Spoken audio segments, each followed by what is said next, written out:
Axşamınız xeyirli olsun, hörmətli Həsrət və Ümid verilişinin daimi izləyiciləri.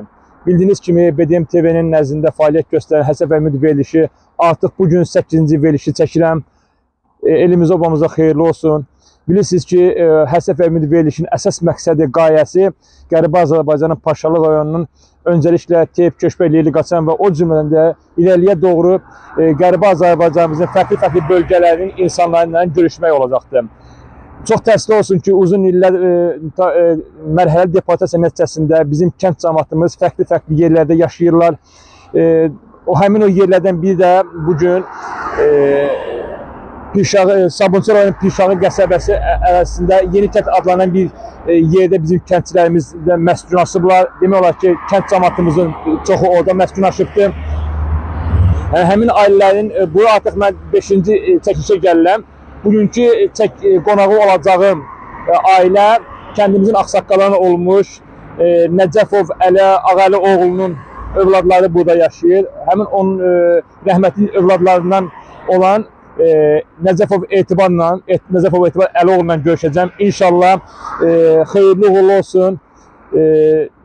Növbəti görüşlərdə yenə sizə ətraflı məlumat verəcəm. Dirək görək Etibar bəy bizə nələr danışacaq, kənddə olan xatirələri ilə bağlı elimizə, obamızdan nələr danışacaqdır. Getdik.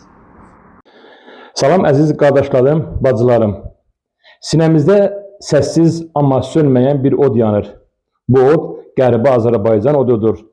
Göyçənin sərin küləyi, Zəngəzin uca dağları, Dərələzin yolları, İrəvanın qədim nəfəsi hələ də ruhumuzdadır. Elə bil o torpaqların qoxusu uşaqlığımızdan, analarımızın aylalarından, ata ocağımızın tüstüsündən bizə hopub qalıb. Gözlərimizdən axan yaşlar qurumur. Çünki həsrət bitməyib. Çünki ürəyimiz doğma yurda sarı döyülməkdən yorulmur. Amma bütün bu ağrının içində bir işıq var. Sönməyən, qırılmayan bir işıq, ümid işığı. BDM TV-nin Həsrət və Ümid verilişinə xoş gəlmişsiniz. Gəlin bu ağrını birlikdə daşıyaq, bu ümidi birlikdə yaşadaq. Həsrət və Ümid verilişinin dəyərli izləyiciləri, bugünkü verilişimizin qonaqlarını sizlərə təqdim etmək istəyirəm. Verilişimizin qonağı Qərbi Azərbaycanın Paşalı rayonunun Tep kəndində olmuş, hamının tanıdığı mərhum, dünyasını dəyişmiş, kəndimizin, elimizin, obamızın gözəl ağsaqqalı olmuş Nəcəfov Əli Ağalı oğlunun ailə üzvlərlə görüşürük. Ondan bizə miras qalan dəyərli övladlarla görüşürük. Və verilişimizdə Etibar qardaşımızın çox gözəl, nur üzlü bir nəvəsi oturubdur. İnşallah onunla tanış olacağıq. Öncəliklə qonaqlarımızı mən təqdim etmək istəyirəm. Qeyd etdiyim kimi, bugünkü verilişimizin qonağı, Həsrət verilişinin dəyərli qonağı, evini bizə açan, verilişimizə müsahibə verməyi qəbul edən Etibar qardaşımızdır, Nəcəfov Etibar Əlioğlu və Adilə bacımız. Öncəliklə sizi salamlayıram. Etibar qardaşım, necəsiniz? Nə var, nə yox? Öncə zəhmət olmasa bir bismillah eləyək, başlayaq. Başlayaq mı? Mən ilk öncə salamlayıram hamınızı. Ceyhun müəllimi salamlayıram. Hacı İsmail salamlayıram. Mən qeyd etdiyimiz kimi Qərbi Azərbaycanın Paşalı rayonunun Tel kəndi, qədimi Tel kəndimizin adı olub Yerlicə kəndi. Sonradan dəyişdirilibdir, olubdur Tel kəndi. Mənim mərhum rəhmətli atam Nəcəfov Əli Ağalıoğlu Dərələyəzin yenə Paşalı rayonunun Ağkənd deyilən Ağkənddə doğulubdur. Dünyaya gəlib. Anam Nəcəfova Ziba Məmməd Hənifə qızı. Paşalı rayonunun Gindivaz kəndində anadan olubdur. Ailə qurubdular. Məmmədrızada yaşayıblar. Sonra köçüblər Terpə. Məmmədrızanın da qədimi adı Məmmədrıza deyirik. Amma qədimi adı olubdur Məmməd Rıza. Yəni mən bunu qeyd eləməyə özümə borc bilirəm ki, Məmməd Rıza kəndi olub, Məmməd Rıza sadəcə deyilibdir. Və bizim o Dərələyəz mahalında Məmməd Rıza kəndi, Məmməd Rızada, Ağkənd biçik kəndlər idi. Oradan böyük səviyyədə arpa çayı, istirahət mərkəzləri, yaxşı bağlı, bağatlı, meyvəli kəndlər idi. Yenə təşəkkür edirəm sizə.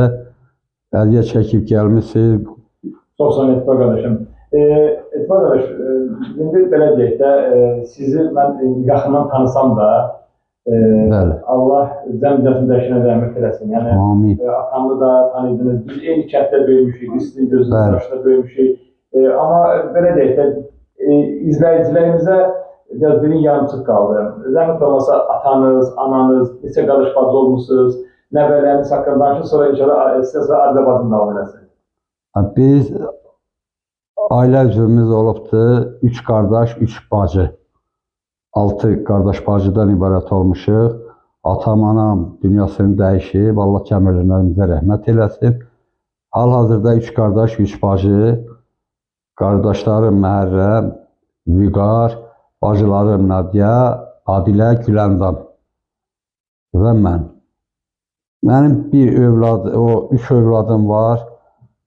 Rəhmətli atamın adını daşıyır, Əli. Ay maşallah. O gedir indi Nəcəfov, Əli Etibaroğlu. Hal-hazırda 2 qızım yenə də ailə qurublar. Allah hamının balasını xoşbəxt eləsin. Nəvələrim 7 nəvəm var. Ay maşallah. Olmayanlara da nəsib olsun. Belə qaydanda bizim qərbi... Adlı bacı siz? Mənim atam, anam Nəcəfov Əli Ağalıoğlu, Nəcəfov Ziba Məmməd Hənifə qızı. Anam 43-cü ildə anadan olub, Gindivaz kəndində. Atam isə Ağkənd deyilən kənd var idi, orada anadan olubdur. 36-cı ildə, tarixdə. Biz oradan 88-ci ildə Ermənistandan bu qaçqınlıq düşdük, deportasiya olunduq. Gəldi, Xocalda yaşadıq. 92-ci ildə isə Xocaldan qaçqın düşmüşük. İndi hal-hazırda burada Bakıda yaşayırıq. Sabunçu rayonunun Pirşal qəsəbəsində yaşayırıq. 6 qardaş bacıyıq, 3 qardaş, 3 bacı. Allah'tan sağ olun versin. Çox sağ olun, çox sağ olun. Belə deyək də, bu qısa ailənizlə tanış olduqdan sonra mən bütün görüşdüyüm kəndlərimizə, elimizin obamızın dəyərli insanlardan mən həmişə bu sualı verirəm. Yəni, siz Etibar qardaşım, adlamadım, kəndi necə xatırlayırsınız? Məsələn, kəndi, hər kəsin xatirəsində kənd bir cür qalıbdır. Məsələn, sizin xatirədə kənd necə qalıbdır? Kənddə nələr var idi, nə yox idi? Kəndinizi Tel deyəndə sizin ağlınıza nə gəlir? Tel deyəndə Ceyhun müəllim, mən demək olar ki, bizim kəndimizdə çox dəyərli ağsaqqallarımız var idi. Çox dəyərli xeyrimiz, şərimiz. Düzdür, İrəvan mahalında yaşamışıq öz torpağımızda. İrəvan torpaqları bizim olubdur. Mənfur ermənilər Hindistandan gəlmə qaraçılar tayfası olubdur. Bu tarixi mən yaxşı oxuyuram, bilirəm. Qaraçı tayfasından gəlmədilər, gəliblər bizim torpaqlarda məskunlaşır, sonradan qayıtdılar ki, Yerevan. Yerevan deyil, Rəvanın məkanıdır. Padşahlarımız, şahlarımız yaşayıbdır. İrəvan mahalında bizdə hər bir bayramlarda, hər bir oruçluqda, Qurban bayramı, Novruz bayramı, bizim İslam dininə uyğun hər bir ay şeylərə görə qeyd olunubdur. Bizim kəndimizdə ocağımız var idi, rəhmətli Seyid Qasım Baba, Qara Seyidin övladı. Seyid Qasım Baba məhərrəmli olanda, qətl sınanda heyvanlar kəsilərdi, ocağın yanında insanlar verilərdi, şərbət paylanardı cəmaata. Xeyrimiz, şərimiz çox, yəni bizim öz müsəlman, İslam dininə uyğun olaraq həmişə qeyd olunubdur. Bizim kəndin gözəl sayılır, seçilmə ağsaqqallarımız olubdur. Qeyd eləyək, Qaqa Hüseyn deyildi, Hüseyn sınıfçı, o Allah'tan ona vergi verilmişti. Heç bir aparatlar, heç nəsiz, o bel sınığın düzəldirdi, qıç sınığın, qol sınığın hamısını düzəldirdi və Əmsəlman deyildi, Salman əmi, Salman kişi var idi. Allah bütün dünyasını dəyişənlərə rəhmət eləsin. Əziz kişi var idi, rəhmətli. Əskər Kirvə var idi, həmçinin rəhmətli. Qurban Baba var idi. Bizim məclislərdə əmi Xasay deyirdi, Xasay əmi.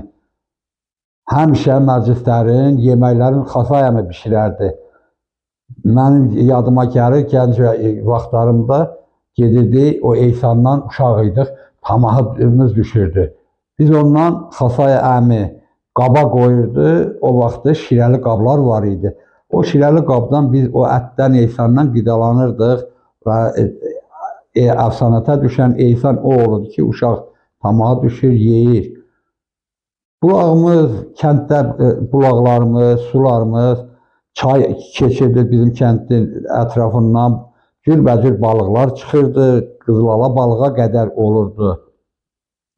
Meşələrimiz də ki, nə qədər saysam qutarmaz, Hacı Fəhrat, Sarcalı, Qısır yurdu, demək olar Baba bulağı, Fərəc bulağı, Alma bulağı, Gicikanlı bulaq deyirdik, Gicikan olardı ətrafında, orada gedərdik, heyvanlar kəsilərdi, yeyilir, biçilər, bir ailə kimi axşam olanda biz gəlir. Onu da qeyd eləmək istəyirəm ki, biz Qərbi Azərbaycanda, İrəvan mahalında yaşamağımıza baxmayaraq, heç vaxtda biz çəkinməmişik. Əksinə, ermənilər bizdən çəkinir. Biz rayona gedirdik, ürəyimiz istəyən kimi yeyirdik, içirdik, hərəkət edirdik, qayıdıb gəlirdik. Və mən onu da qeyd eləmək istəyirəm ki, biraz qırava çıxmaq olsa da, bir dənə ermənilər Azad adında var idi, arxaca buraxmırdı. Gənc yaşlarımda gedib ermənilərin malın, heyvanın sürü ilə dartıb gətirirdim, yeyirdik. Amma Azad o yerə qaldı ki, gecə getdi, arxaca girəndə Azad yatmışdı. Azadın arabanın üstündə yerini salıb yatmışdı. Azadın gözlərin, ağzın, qolların bağladıq, arabanı çəkdik, mükəmməl qar yağırdı. Çöldə qoyduq, mal heyvanı, atların arxacdan çıxartdıq gələndə, Azad bir vaxt oyanır, görür arabadadır. Bu gecikmişdi, biz gətirirdik. Heç vaxt biz qorxub bilməmişik. O dərələrdə, o dağlarda, o meşələrdə, güllü, çiçəkli, bənövşəli dağlarımızda dünyada nə qədər müalicəvi otlar olub, hamısı bizim o dərədə, bizim Dərələ mahalında olubdur. Etibar qardaşım, həqiqətən çox gözəl məlumatlar verirsən. Çünki mövzu çox geniş olduğuna görə kəndin o burada təbiəti var, gözəlliyi var. Acaba siz o kənddən nə xatırlayırsınız? Siz o kəndə doğulub, böyle başa çatmışsınız. Kəndin Etibar qardaşının sayısı, yəni kəndin gözəlliyi sizin yanında necə qalıbdır? Siz necə xatırlayırsınız? Bizim kənddə sovxozumuz, kəndimiz heyvandarlıqla məşğul idi. Kimisi orada işləyirdi, kimisi biz özümüz gedib öz əməyimizlə meşələrdən yaxşı bitkilər yığırdıq, otlar yığırdıq, hamısından gətirib istifadə edirdik. Onların hamısı da müalicəvi idi. Biz heç dərman istifadə eləmirdik, ancaq onlardan qidalanırdıq, alırdıq. Həməsin itburnu deyirlər, ondan gətirirdik. İndi onların cürbəcür yaradırdıq, soklarını çəkirdik, dəmləyirdik, çayını istifadə edirdik. Hamısı müalicəvi bitkilər idi. Orta məktəb orada neçəndə getmişsiniz? Orta məktəb mən oxudum, 84-cü ildə 8-ci qutarıb. Mən Yerevanın özündə buxalteriyə qəbul oldum. Getdim orada oxudum, sonra da institutunu oxudum. 2 məktəb qutardım, sonra da qaçqınlıq düşdü. Gəldim burada işlədim. Kənddə xanımlarla bilirsiniz ki, yəni bildiyimiz kimi kənd qızları gənc yaşlarındakı o xatirələrini heç unutmurlar. Yəni siz gənc qız olarkən orada kənddə tələbə sinif yoldaşlarınızla həmin o ilk orta məktəb dövründən necə xatırlayırsınız məktəbinizi? Sinif yoldaşlarınızı kimləri xatırlayırsınız? Novruz bayramı olardı, yığışardıq biz bir məhəlləyə. Bir məhəllə uşaqları yığışardıq. Gecə səhərə kimi Novruz bayramı keçirdərdik. Gedirdik, torba atırdıq, sulaşırdıq. Ən gözəl niyyətimiz güya ki, sulaşanda bizim arzularımız yerinə yetər. Yaxşı, rahatçılıq tapırdıq sulaşanda. Gecə səhərəcən oynayırdıq, gülürdük, torba atırdıq, gedirdik kənddə. Səhərəcən yatmırdıq. Səhər də gedəndə məktəbə yuxulayırdıq. Müəllim deyirdi, niyə yatırsınız? Durum deyirdik, səhərəcən yatmamışıq. Torba atma oyunları torba atmada olmuşuq. Adət-ənənəmizi. Bayram olanda yığışırdıq bir evdə, neçə dənə dostlar, qızlar. Şirniyyat pişirirdik. Kimi nə cür bacarırdı, kim hansı şirniyyatdan bacarırdı, onunla pişirirdik. Bölüşürdü, yapardıq analarımız, qocalara ki, biz bacardığımız budur, bu şirniyyatlar.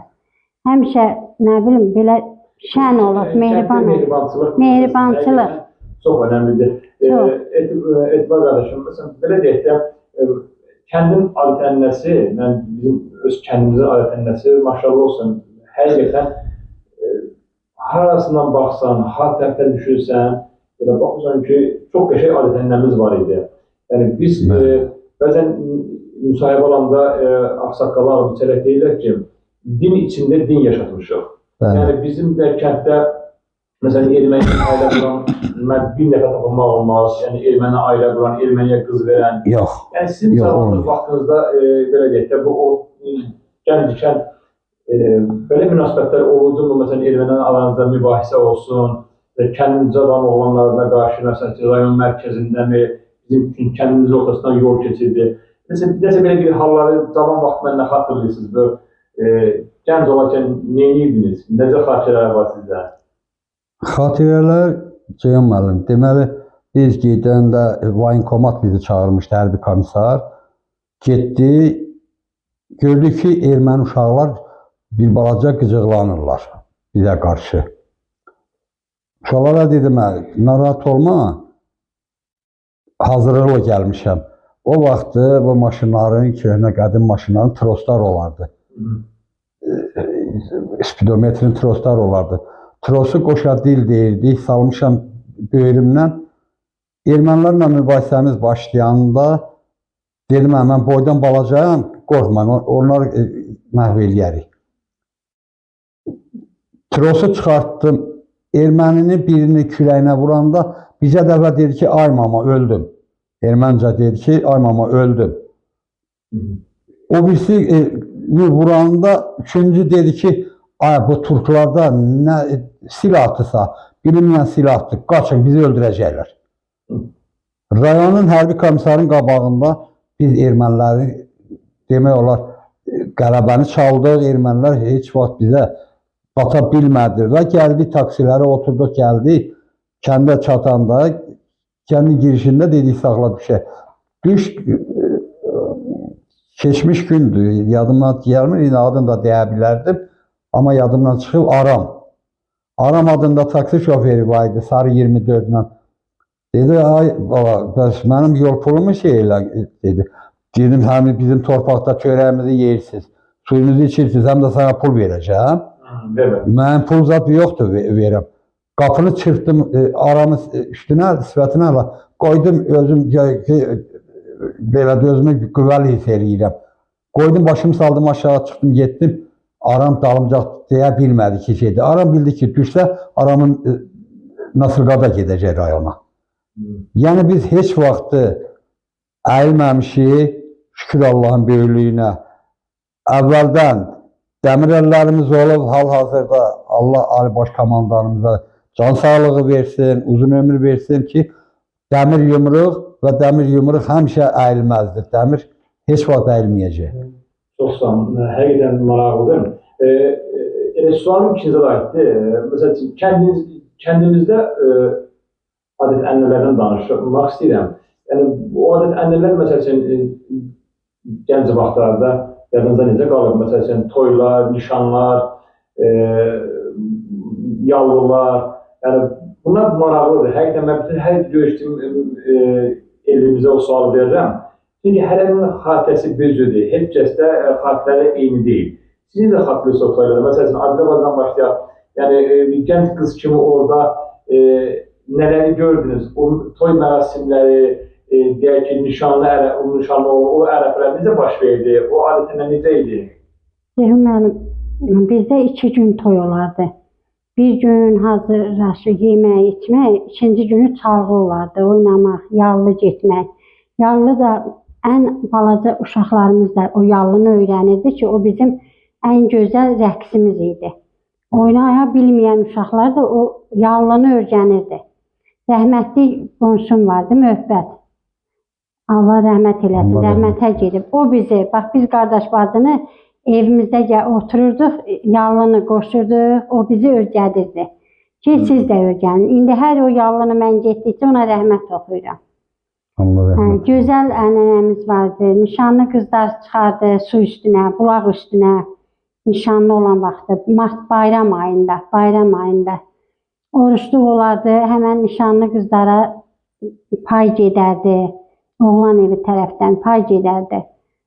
Nə bilim, belə gözəl ənənələrimiz çoxdur. Sizdə biz kənd cəmaatı olaraq hansı adət-ənənəmizi unutduq? O kənddə var idi və sonra biz onları indi onu eləmirik. Elə bir şey xatırlayırsınızmı? Etibar qardaşım, siz nə deyərsiniz o adət-ənənə bağlı? Yəni, Adilə bacı dedi. Sənin xatirələrin nədir? Çünki cavan vaxtında orada... Bəli, mənim xatirələrim indi hal-hazırda biz o vaxt orada olanda kənddə köçəri yallısı deyirik. Köçəri yallısı bizim ənənəvi yallımız olubdur.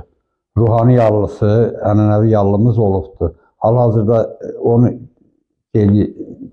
yaşadırıq. Amma təəssüflər ki, bu köçəri yallısı getdikcə gənc nəsillər biraz unudurlar. Əhməd kişi var idi. Əhməd kişi köçərini, yallısının başını çəkəndə bütün mağar qalxırdı ayağa ki, Əhməd köçərini yallısını gedir. Rəhmətli Surxay kişi var idi, Babayev Surxay. Surxay düşürdü, ortaya oynayırdı. Rayonda, mən onu da qeyd eləmək istəyirəm. Rayonda bir nəfər Raç var idi, Raçik. Restoran deyək də, Stalavo deyirdilər o vaxtı. Restoranı var idi, şəxsi restoran. Bu Surxayla mübahisəsi düşür. Mübahisədə Surxaya deyir ki, ay Raç, sənin Stalavo olmağına baxma. Səni öldürərəm, sənin qanını da batıraram. Surxay da, rəhmətli Surxayın da yaxşı qızıl var idi. Həmişə buradan cibinin burasında balaca ciblər olurdu o vaxtı. Cibindən buradan onluq qızılı çıxardır, atır tərəzinin üstünə, deyir, İraç, səni bir tərəzinin bir gözünə qoyaram, qızılı bir gözünə qoyaram, səni qızılla çəkərəm, ged ağıllı ol. Sən erməni, sən bir qaraçı tayfasından yaranarsan, amma mən Osmanlı türkünün belinə gələnəm, mənə da türk Surxay deyərlər. Onu çox bütün çalxalandı rayonda ki, Surxay o sözü İraça gəlib, o sözü deyibdi. Yəni bizim ənənəvi yallılarımız, toylarımız, bir gün də mən çox şadam ki, Allah bütün elimizə, obamıza dəyməsin. Ruhani yallısını biz hər bir toylarımızda biz onu yaşadırıq.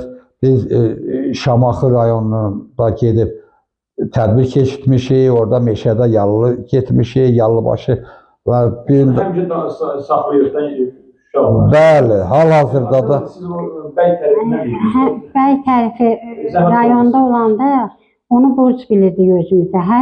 Hansı bəyi tərifləməyəndə bu olmazdı. Onda küsürdü, həmən bəy küsürdü ki, niyə məni tərif vurmadınız?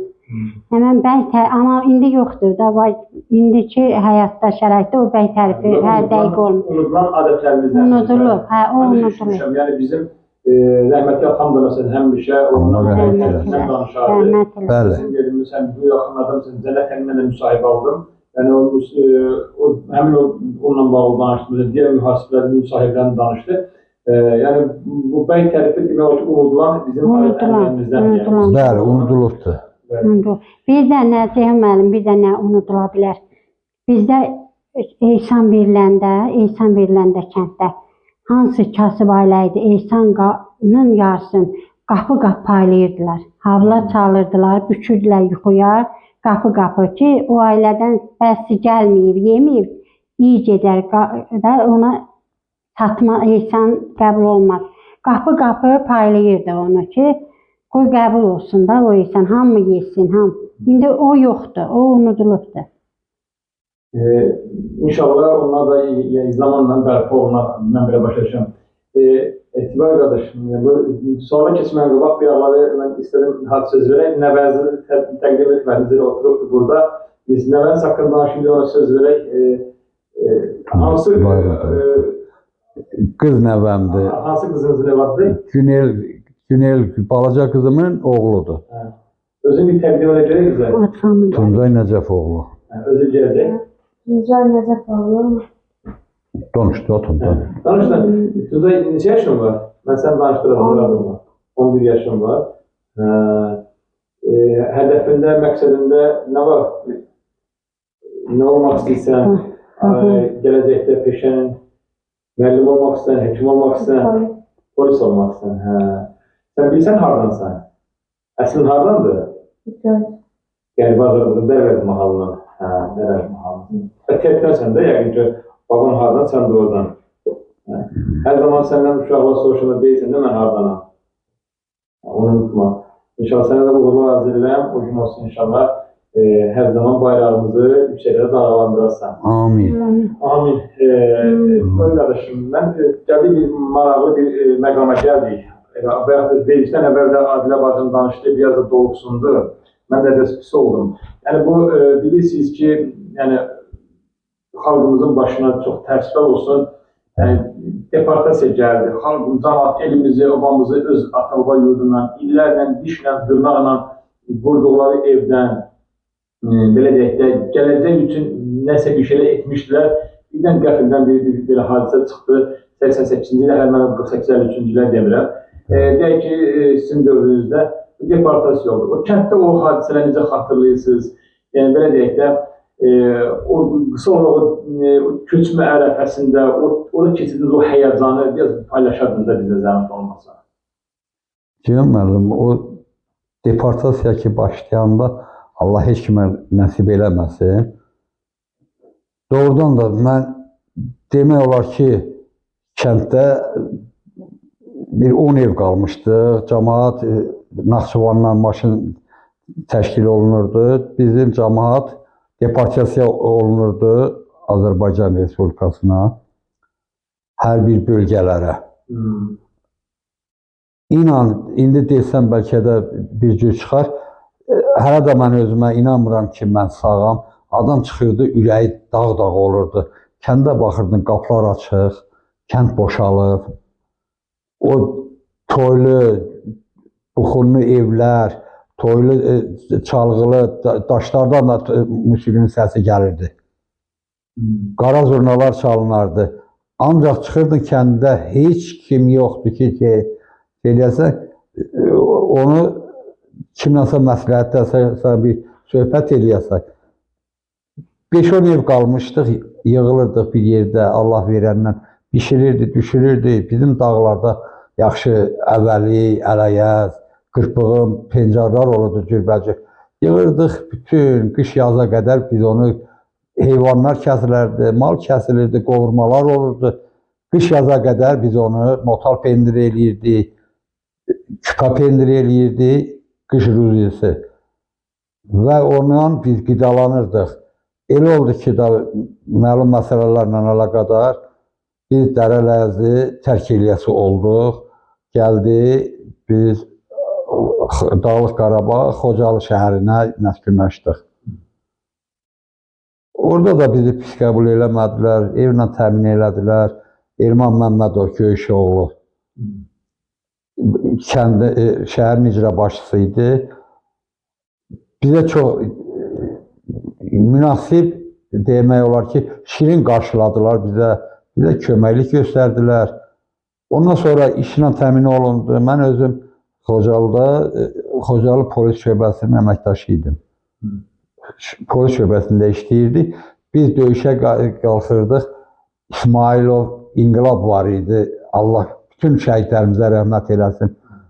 Bozdağ deyilən yerdən gördük ki, plamyotla bizə tuturlar plamyota. Biz geriyə çəkiləsi deyilik, polisiyadan çəkiləsi deyilik. Kərəm adında var idi, bizdə İnqilab mən. Döyüşürük nə bacardığımızı ki, iləri buraxmayaq mənfur erməniləri. Bu momenti gördüm ki, Qədir Rüstəmov oxuyur rəhmətlik. Dedim, bu kimdir, bu hardan çıxdı şeydir. Kərəm dedi ki, komandir, İnqilab da oxuyan. Dedim, İnqilab, neyinirsən? Belə baxdı, güldü. Dedi, Nəcəfov, kişi ona demişəm ki, öləndə də gülə-gülə ölsün. Buradan qismət bilmək olmaz. Ya sağ çıxaq, ya ölək. Elə qoy oxuya-oxuya ölək. Ya ağlasaq, ateşi dayandıracaqlar. Kişi ağlamaz. Nə bacarırsız döyüşün. Biz onu 3 nəfərlə mənfur erməniləri qarşısını aldıq. İmkan vermədik Xocalıya girsin. Sonradan bizi... Təsvir olsun o hadisələr yaşamışıq. Kəndi deportasiyadan sonra belə deyək də, kəndiniz necə yanınıza qalıb? Əgər belə inşallah ki, qayıtmaq nəsib olsa, kəndinizdə ilk ziyarət edəcəyiniz yer hara olar və niyə?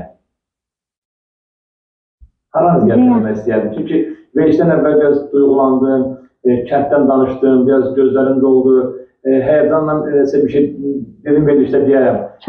Çox çətinliklər çəkmişəm. Mən danışsam, həyatımdan danışsam. Danışın. Əvvəldən necə tələbə oldum, biraz çətinliklə. Oradan gəldi, təzə işə düzəlmişdim, qəbul olmuşdum, kənd dağıldı. Elə arxaya baxa-baxa gəldim. Ondan sonra gəldi Xocalıdakı vəziyyətimiz. Xocalıda da axıracan mən istəyirdim qaçsam Bakıya, vertolyot dayanırdı, istəyirdim. Müdürüm deyirdi, sən şir kimisən, hara qaçırsan? Bizlə axıracan qalmalısan. Elə deyə də qaldım axıra kimi. Orada da çox çətinliklər, 5 gün meşədə qaldıq. Nə qədər əziyyətlər, soyuqluq, xəstəliklər tapdıq. İndi şükür, bugünkü günə də şükür. Ancaq getsəydim, birinci Seyid Qası babanın ziyarətinə gedərdim. Onun daşlarından qəbrini ziyarət eləyərdim. İlk dəfə öpərdim.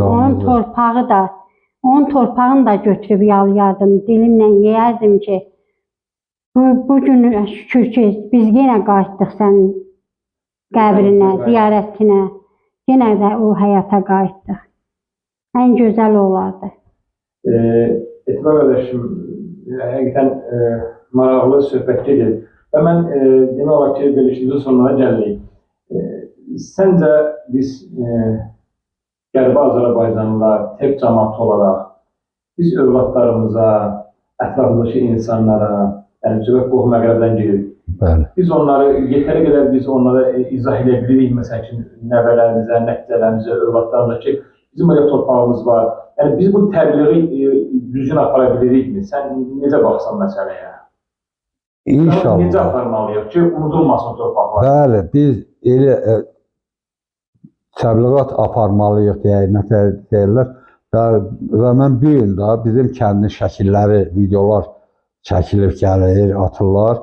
Və nəvələrimə də mən göstərirəm ki, deyirəm ki, üzr istəyirəm, nəvələrimə deyirəm, ay nəvələr, bax, görün, bax, biz burada yaşamışıq. Bizim dədə-baba evimiz, bax, o filan evdir. Ziyarətgahımız, Seyid Qasım babanın ocağı oradır. Rüstəm əmi var idi. Rüstəm babanın dəyirmanı var idi. Kəndimizin gözəl Göyçay ağsaqqalları, Allah hamısına rəhmət eləsin. Rüstəm əminin böyük dəyirmanları var idi. Un su ilə işləyirdi çayın qırağında.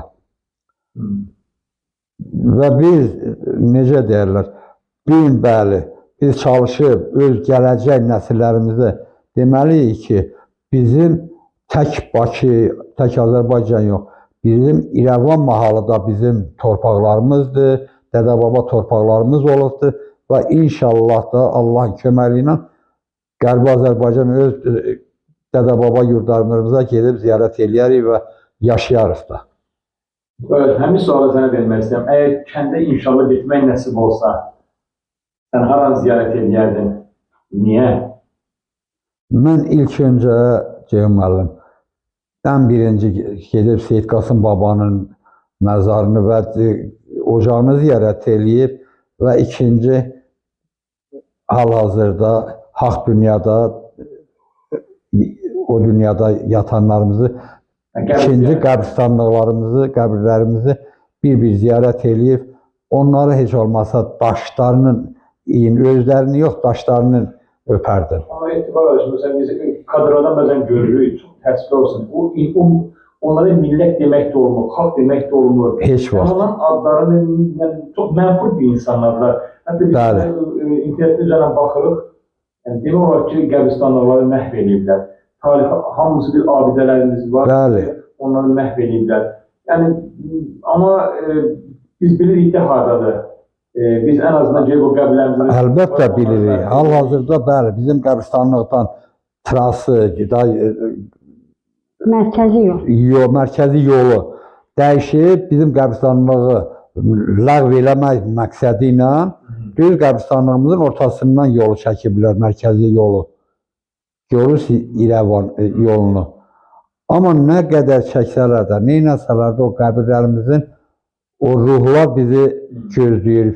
Biz çox məmnun olardım ki, biz hamımız gedib o ruhları ziyarət eləyək. Qəbirlərimizi ziyarət edək. Əlbəttə çox önəmlidir. Allah nəsib eləsin, həqiqətən. Amin inşallah. Torpaqlarımıza qayıdaq, torpaqlarımızı ziyarət eləyək. Ekber qardaşım, bilirsiniz də, yəni bizim BDM TV-nin Həsəd və Ümid verilişi artıq 8-ci verilişi çəkilirsiniz, 8-ci verilişi qonaqsınız. Gəldik verilişin sonuna,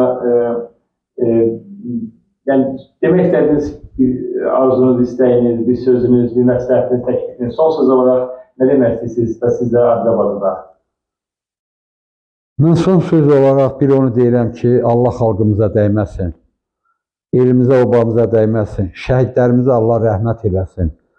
Qazilərimizə mən özüm də 2-ci qrup Qarabağ əliliyəm, döyüşçü, qazi gedirəm hal-hazırda. Qazilərimizə şəfa versin.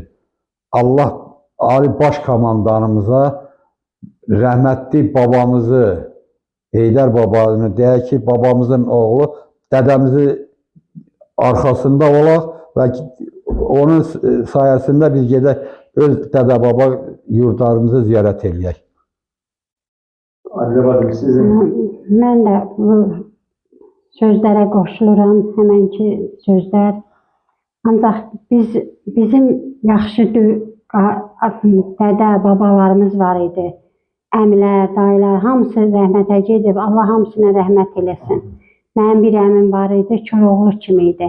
Ermənilərə qan utdururdu, əmim Əmir. Qan utdururdu, qoymurdu ki, bir tikə çörək yeyərlər. Həmişə onların çörəklərini haram yedi. İndi elə yoxdur. Ağsaqqallarımız hamısı rəhmətə gedib. Qalanlarımız da yarımcan 2 dəfə müharibə iştirakçısı olmuşuq, əziyyət çəkmişik. Hənifəyev Sevindik var idi, dayım.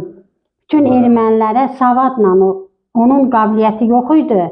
Belə də qoçaq, o savadla ermənilərə təsir eləyirdi. Təsir eləyirdi. Erməniləri o bilirdi, elə bil oxumuşdu o kitabı. Deyirdi ki, erməni nə vaxtsa bizi belə hadisə törədəcək. Başınıza çarə qılın, başınıza.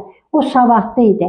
O indi sağ olsaydı biz indi çoxdan dərələrdəydik, indi çoxdan yurtlarımızdaydı.